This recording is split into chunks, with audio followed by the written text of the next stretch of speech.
ஆண்டு நடைபெற்றிருக்கக்கூடிய மிக்ஸாம் புயலாக இருந்தாலும், அதற்கு பின்னாலே வந்திருக்கக்கூடிய தென் மாவட்ட வெள்ளமாக இருந்தாலும், இதற்கெல்லாம் எவ்வளவு ரூபாய் நாம் கேட்டிருக்கிறோம் என்று சொன்னால் ஏறத்தாழ 37,906 கோடி ரூபாயை மாநில அரசு நாம் அவரிடத்தில் இருந்து நிவாரண நிதியாக கேட்டிருக்கிறோம். ஆனால் இந்த ஏறத்தாழ 38,000 கோடி ரூபாய் நாம் கேட்கிற போது ஒன்றிய அரசு அதற்கு நமக்கு கொடுத்திருக்கக்கூடிய தொகை என்பது 276 கோடி தான். வெறும் 276 கோடி தான் நமக்கு கிடைத்திருக்கிறது. இதைத்தான் நான் உங்களிடத்திலே சொல்வேன். நீங்கள் பொன்வைக்கக்கூடிய இடத்திலே பொன்வைக்க தயாராக இல்லை என்றாலும் கூட, பொன்வைக்கக்கூடிய இடத்திலே பூ வைக்க கூட நீங்கள் தயாராக இல்லை என்பதுதான் எங்களுடைய வருத்தம். நான் இன்னும் ஒரு வகையை சொல்வேன்.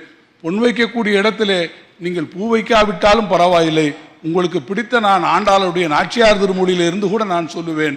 நாச்சியார் திருமொழி ஆண்டாள் மிக அழகாக சொல்லுவார், புண்ணிலே புலி பெய்தார் போல என்று சொல்வாரே, அதை போல நீங்கள் பனையேறி விழுந்தவனை கடாயேறி மிதித்த கதையாக ஏற்கனவே நாங்கள் பேரிடரிலே துன்பப்பட்டு கொண்டிருக்கக்கூடிய எங்கள் நிலையை மறந்து நீங்கள் 276 கோடி ரூபாயை கொடுத்திருக்கிறீர்களே ஒன்றிய அரசிலிருந்து, இது எந்த வகையிலே நியாயம் என்பதைத்தான் நான் உங்களிடத்திலே சொல்லியிருக்கிறேன்.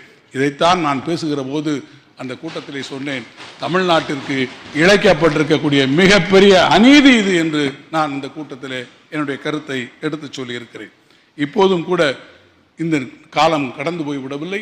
இப்போதும் கூட நீங்கள் அந்த பேரிடர் நிவாரண நிதிக்கு மிக கூடுதலான நிவாரண நிதியை நீங்கள் தர வேண்டும் என்று நான் கேட்டுக்கொள்ள விரும்புகிறேன். அம்மையார் அவர்கள் பேசுகிற போது சொன்னார்கள், ஜிஎஸ்டியை பற்றி குறிப்பிட்டார்கள். ஜிஎஸ்டியை கொண்டு வரும்போது என்ன சொன்னீர்கள்? ஜிஎஸ்டி அமல்படுத்தப்படும் போது இதன் மூலமாக ஏற்படக்கூடிய வருவாய் இழப்பை, அதற்கு முன்னால் இருக்கக்கூடிய வரி விகிதங்கள், நம்முடைய அரசு ஏற்கனவே பின்பற்றிருக்கக்கூடிய அந்த வரி விகிதங்களின்படி நாம் அந்த வசூலித்திருந்தால் எவ்வளவு கோடி ரூபாய் நமக்கு வந்திருக்கிறோமோ அதை எட்டக்கூடிய வகையில், அதை என்றைக்கு எட்டுகிறோமோ அதை எட்டுகிற வரையிலே உங்களுக்கான இழப்பீடுகளை நாம் கொடுப்போம் என்று சொன்ன காரணத்தினால்தான் வரி விதிக்கக்கூடிய அதிகாரம், அந்த பிஸ்கல் அட்டானமி என்பதை நம்முடைய பேரவையின் அனுமதியுடன் அலுவல் நேரம் நீட்டிக்கப்படுகிறது. மாநில அரசுகள் தங்களுடைய வரி விதிக்கக்கூடிய அதிகாரங்களை விட்டுக் கொடுத்திருக்கிறது. ஆனால் 30/6/2022 பிறகு நாம் இனிமேல் அதை கொடுக்க முடியாது, இந்த வரியை நமக்கு கொடுக்க முடியாது என்று ஒன்றிய அரசு இழப்பீட்டை நிறுத்தியதன் காரணமாக ஏறத்தாழ 20,000 கோடி ரூபாய் நமக்கு இன்றைக்கு வர வேண்டும். நீங்கள் எப்படியாவது நான் கேட்டுக்கொள்வேன், ஒன்றிய அரசு இடத்திலே பேசுங்கள். தமிழ்நாட்டுக்கு இருக்கக்கூடிய அந்த நமக்கு கொடுக்க வேண்டிய அந்த பணம் நமக்கு வந்து விட்டால், நீங்கள் அந்த 100 பூக்களை சரியாக எண்ணி வைத்து விட்டால் அம்பிகாவதி சாக வேண்டியதும் இல்லை, அமராவதி அழுக வேண்டியதும் இல்லை. அதைத்தான் நான் சொல்ல விரும்புகிறேன்.